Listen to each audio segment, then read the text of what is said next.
Pace up. Learn and grow.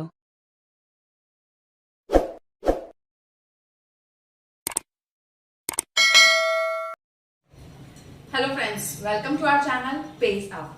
आज हम देखने वाले हैं इंकल्सिव एजुकेशन का एक और बहुत इंपॉर्टेंट टॉपिक, जिसको आप अपने आंसर को इलैबोरेट करने के लिए क्लब कर सकते हो या इंडिविजुअल क्वेश्चन तो इस पे पूछा ही जाता है।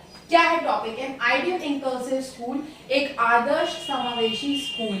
क्या है इसके इम्पोर्टेंस, क्यों बनाना चाहिए, क्या इसके कैरेक्टरिस्टिक्स होने चाहिए, सब हम डिस्कस करेंगे इस वीडियो में। टॉपिक स्टार्ट करने के पहले अगर आपने चैनल को सब्सक्राइब नहीं किया तो सब्सक्राइब कर लें, ताकि आगे आने वाली वीडियोस आपको हेल्प करते रहें आपके एग्जाम्स के लिए। चलिए जल्दी से स्टार्ट करते हैं अपना टॉपिक। N इंकल्सिव school. क्या है इंकल्सिव स्कूल? आइडियल इंकल्सिव स्कूल एक्चुअली में inclusive school. It is one that not only facilitates academic learning but also facilitates learning to live in a social world, a world with diversity. एक ऐसा school जो सिर्फ आपको शिक्षा नहीं देता, लेकिन आपको एक जीने का तरीका बताता है कि अलग अलग तरीके के लोग, अलग अलग भाषा के लोग, अलग रहन सहन वाले लोग, अलग नेचर के लोगों के साथ सोसाइटी में कैसे एडजस्ट किया जाता है। It is one of the best place for young people to live in a diverse world. जो यंग लोग हैं यानी जो छोटे बच्चे हैं, उनके लिए सबसे बेहतरीन जगह है जहाँ पे वो सीखते हैं कि अलग अलग फैमिलीज से आए हुए लोगों का कल्चर कैसा है, वो कैसा खाना खाते हैं, वो कैसा बिहेव करते हैं, बोथ एबल्ड एंड डिसेबल्ड के लिए। Helpful for students with disability to learn together with their peers in a meaningful and fruitful way. जो डिसेबल है किसी भी तरीके से, उनके लिए भी ये बहुत फायदेमंद है हर तरीके से। ऑब्जेक्टिव क्या है? ऐसा स्कूल क्यों बनाने की जरूरत है? Promotes values of diversity, acceptance and belonging. सबसे पहले कि हम जब बच्चा छोटा रहता है तो ये समझता है कि जैसा हमारा घर है वैसे ही सबका घर होगा, लेकिन ऐसा नहीं होता। इस वजह से जब वो डाइवर्सिटी में रहता है, अलग अलग लोगों के साथ, अलग अलग उनके कल्चर को देखते हुए, तो वो ये सीखता है कि दुनिया में हर एक व्यक्ति अलग है, हर एक का घर अलग होता है, हर एक के कल्चर अलग होता है, उनके अंदर एक्सेप्टेंस आता है और बिलोंगिंग आती है। हम एक्सेप्ट करना सीखते हैं और उनके साथ रहना सीखते हैं।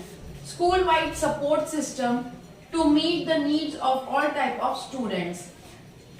स्कूल का मेन उद्देश्य, ऑब्जेक्टिव है कि दोनों तरीके के बच्चे, एबल्ड और डिसेबल्ड, वहां पे अच्छे से एडजस्ट हो जाएं। To establish high expectation of learning, ज्यादा से ज्यादा चीजें वो सीख पाएं और ज्यादा से ज्यादा वो आगे बढ़ पाएं। To ensure availability of formal and natural support, दोनों तरीके का उनको वहां पे सपोर्ट मिलेगा। नेचुरल यानी अलग अलग लोगों के साथ रहेंगे, और फॉर्मल यानी जो एक फिक्स पैटर्न में उन्हें सपोर्ट देना ही है, जो टीचर के थ्रू, स्टाफ के थ्रू, बाकी लोगों के थ्रू मिलना है वो तो मिलेगा ही। अब change in curriculum to make ideal inclusive school. सबसे इंपॉर्टेंट चीज है कि जो करिकुलम बनाया गया है उसमें क्या चेंजेस किए जाएं कि inclusive school and ideal inclusive school एक सक्सेसफुल प्रोजेक्ट रहे। Curriculum must be functional, age appropriate and reflect transactions. ऐसा हो जो फंक्शनल हो सके, जिसपे काम किया जा सके, जिसपे लोग आसानी से चल सके, जिसको फॉलो कर सके, that is functional. Age appropriate मतलब मान लीजिए बच्चा क्लास 2 में है तो क्लास 2 के हिसाब से ही उसका सिलेबस सेट किया जाए। ऐसा ना हो कि बहुत लो लेवल का हो और ऐसा ना हो कि बहुत हाई लेवल का हो कि जिसको वो समझ ना पाए। It helps teacher to execute her teaching plan effectively and successfully. ऐसा हो कि टीचर के लिए भी हेल्पफुल हो कि वो अपने teaching plans effectively and successfully deliver कर सके क्लास में, और बच्चों को हेल्प कर सके उनके इम्प्रूवमेंट के लिए। It is one of the crucial tool. Crucial मतलब बहुत ही important tool है, which help to make appropriate accommodation and adaptation to design inclusive school. दोनों ही चीजों में उसको एक्सेप्ट किया जा सके और उस अकोमोडेट एंड अडेप्ट किया जा सके, आसानी से लोग उसको अडेप्ट कर लें और उसको अकोमोडेट कर लें। ये दोनों चीजों के लिए ही एक क्रूशियल टूल है जो बहुत ही इंपॉर्टेंट है। It should be according to the age of the student. ये एक बहुत ही इंपॉर्टेंट पॉइंट है, इसको आप जरूर इंक्लूड करें जहाँ पे भी है। It should have long term perspective. Long term perspective यानी कि ऐसा नहीं कि जो आपका करिकुलम जो सेट किया है वो 1 साल 2 साल 3 साल के लिए हो, वो लंबे समय तक के लिए रहे और उसका फायदा जो बच्चे आज पढ़ रहे हैं उसका फायदा उनको फ्यूचर में भी मिले। जैसे आप देखेंगे क्लास 1 में नॉर्मल ट्री का प्लांट का डायग्राम सिखाते हैं, ये लीव्स है, ये स्टेम है, फिर आगे थोड़ी क्लास में जाते हैं 3rd 4th में फोटोसिंथेसिस सिखाते हैं, फिर और आगे जाते हैं फिर उनके फ्रूट्स और उनके बारे में डिफरेंशिएट करके बताते हैं। तो ये आगे का कंटिन्यूस प्रोसेस है, इसलिए उसका लॉन्ग टर्म पर्सपेक्टिव होना चाहिए कि भाई हम इधर पे ये सिखाएंगे, 4th क्लास में ये सिखाया जाएगा, 7th क्लास में ये सिखाया जाएगा, 10th क्लास में ये सिखाया जाएगा।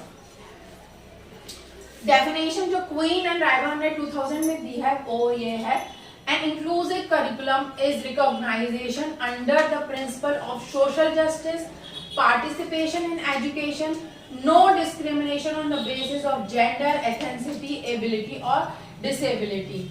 पूरे सोशल जस्टिस के ऊपर करिकुलम और इंक्लूसिव स्कूल को बनाया जाए जिसमें हर जेंडर को इक्वल अपॉर्चुनिटी दी जाए, चाहे वो मेल हो या फीमेल हो। एथेंसिटी, एबिलिटी और डिसेबिलिटी के बेसिस पे किसी को जज नहीं किया जाएगा, सबको इक्वल सपोर्ट प्रोवाइड किया जाएगा। Inclusive school eight primary level of effective practices. Primary level पे क्या होनी चाहिए, मल्टी लेवल इंस्ट्रक्शन दिए जाने चाहिए भाई, कि मान लीजिए कोई बच्चे को एक बार में नहीं समझ में आ रहा, उसको अलग अलग तरीके से समझाया जाए, कुछ प्रैक्टिस करके, कुछ चार्ट दिखा के, कोई डायग्राम दिखा के। यूनिवर्सल डिजाइन फॉर लर्निंग, ऐसा नहीं कि जो चीज आपकी एक स्टेट में लागू हो रही है या एक कंट्री में लागू हो रही है वो बाकी जगह ना हो। जो आपने यहाँ सीखा है मान लीजिए इंडिया में, तो वो बाकी जगह पे भी लागू हो। डायरेक्ट इंस्ट्रक्शंस दिए जाने चाहिए। करिकुलम बेस्ड असेसमेंट, असेसमेंट बहुत जरूरी है हर स्टेज पे। अगर असेसमेंट नहीं है तो आपकी लर्निंग का कोई फायदा नहीं है। अब कैरेक्टरिस्टिक्स देख लेते हैं। कैरेक्टरिस्टिक्स में पहला है वेलकमिंग एटीट्यूड, यानी बच्चे को ये फील ना हो कि वो रिजेक्टेड है या उसको क्लास में कोई कुछ बता नहीं रहा, कोई कुछ पूछ नहीं रहा। स्कूल क्लाइमेट इतना प्लीजिंग होना चाहिए, इतना हेल्पफुल होना चाहिए उनको कि उनका वहां जाने का मन करे। चाहे टीचर्स का सपोर्ट हो, चाहे स्टाफ का सपोर्ट हो, चाहे जो वहाँ पे फैसिलिटीज प्रोवाइड की जा रही हैं उसके लिए, वो सारी उसके लिए फेवरेबल हो। पेरेंट्स इन्वॉल्वमेंट, पेरेंट्स को भी इन्वॉल्व किया जाए उनके लर्निंग प्रोसेस के लिए, जिससे उनको हम बता सकें कि बच्चे के साथ आप ऐसा बिहेव करें और उनसे भी स्कूल समझ सके कि बच्चे की क्या प्रॉब्लम है या उसको और कैसे इम्प्रूव किया जा सकता है। क्लासरूम टीचर्स, क्लासरूम में जो टीचर है उनके ऊपर एक लिमिटेड नंबर के स्टूडेंट रखना चाहिए जिसके ऊपर वो हर किसी के ऊपर ध्यान दे सके और उनकी प्रॉब्लम को समझ सके। सपोर्टिव एनवायरनमेंट, हर एक का सपोर्ट, पीयर टू पीयर का सपोर्ट, टीचर का सपोर्ट, स्टाफ का सपोर्ट बहुत जरूरी है एक बच्चे की लर्निंग और इम्प्रूवमेंट के लिए। पॉजिटिव रिलेशनशिप, पॉजिटिव रिलेशनशिप यानी आपस में तालमेल बना रहे। फीलिंग ऑफ कॉम्पिटेंस, आपस में आगे बढ़ने की चाह जो है उनको एंथुजियास्टिक वे से उनको अप्रिशिएट करना, रीइंफोर्स करना। ट्रीट इक्वली, हर एक बच्चा अपने आप में अलग है लेकिन हमें हर एक को इक्वल अपॉर्चुनिटी देनी है और इक्वली ट्रीट करना है, चाहे वो लड़का हो या लड़की हो।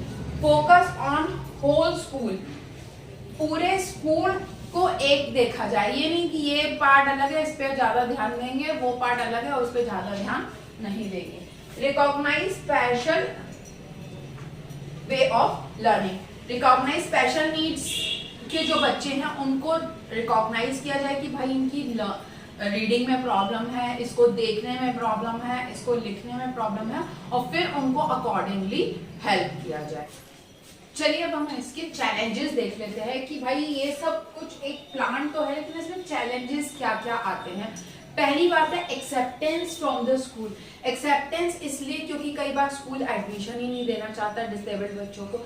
सेकेंडली कई बार टीचर्स उनको सपोर्ट नहीं करना चाहते और ना ही उनको क्लास में लेना चाहते हैं और क्लास में आ भी जाते हैं तो वो उनको उनके तरीके से हेल्प नहीं कर पाते क्योंकि वो उस तरीके से ट्रेन नहीं होते हैं।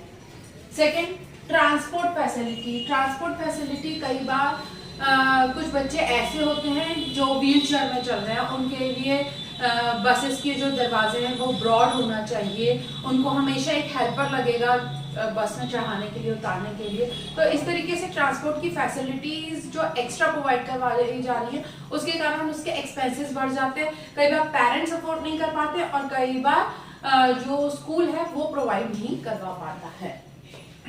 एक्सेप्टेंस मतलब हर तरीके से उसको क्लास में जैसे एक्सेप्ट किया जा रहा है, टीचर की मदद मिल रही है, पीयर ग्रुप से मदद मिल रही है, कई बार वो नहीं हो पाता है। और कई बार पेरेंट्स भी उसको सपोर्ट नहीं करते हैं कि भाई we can not afford for such expensive things, so we can not send our child to the school. Next है एटीट्यूड ऑफ द पियर्स। जो पियर्स रहते हैं, क्योंकि एबल्ड और डिसेबल्ड बच्चे दोनों एक साथ पढ़ रहे हैं, तो इसलिए जो एबल्ड है हो सकता है कि वो डिसेबल्ड को किसी चीज के लिए टीज करें, चिढ़ाएं या डिसेबल्ड बच्चे को परेशान करें, तो वो भी एक बहुत बड़ी प्रॉब्लम होती है, जिसकी वजह से डिसेबल्ड बच्चा हो सकता है कि वो आगे फ्यूचर में स्कूल ना जाना चाहे। Problem face during examination. समझ लीजिए एक बच्चे को लिखने में प्रॉब्लम है और उसको एक्स्ट्रा टाइम प्रोवाइड नहीं किया जा रहा, या उसको एक स्क्रिप्ट जिसको कहते हैं, जो एक और पर्सन प्रोवाइड किया जाता है जिसमें वो बोलता जाता है, वो लिखता जाता है, वो ना प्रोवाइड किया जा रहा हो, तो उसको वो प्रॉब्लम भी फेस करना पड़ सकती है।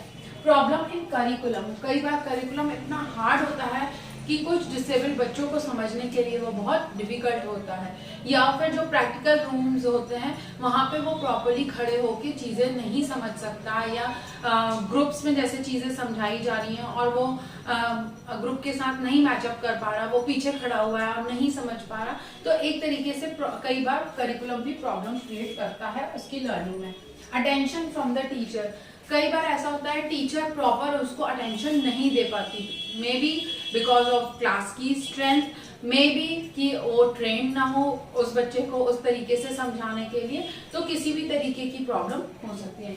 And last attitude of parents. कई बार पेरेंट्स का एटीट्यूड भी सपोर्टिव नहीं होता है, इस वजह से भी बच्चों की लर्निंग में प्रॉब्लम आ सकती है। तो इस तरीके से हमने अपना टॉपिक कंप्लीट किया, एन आइडियल इंक्लूसिव स्कूल।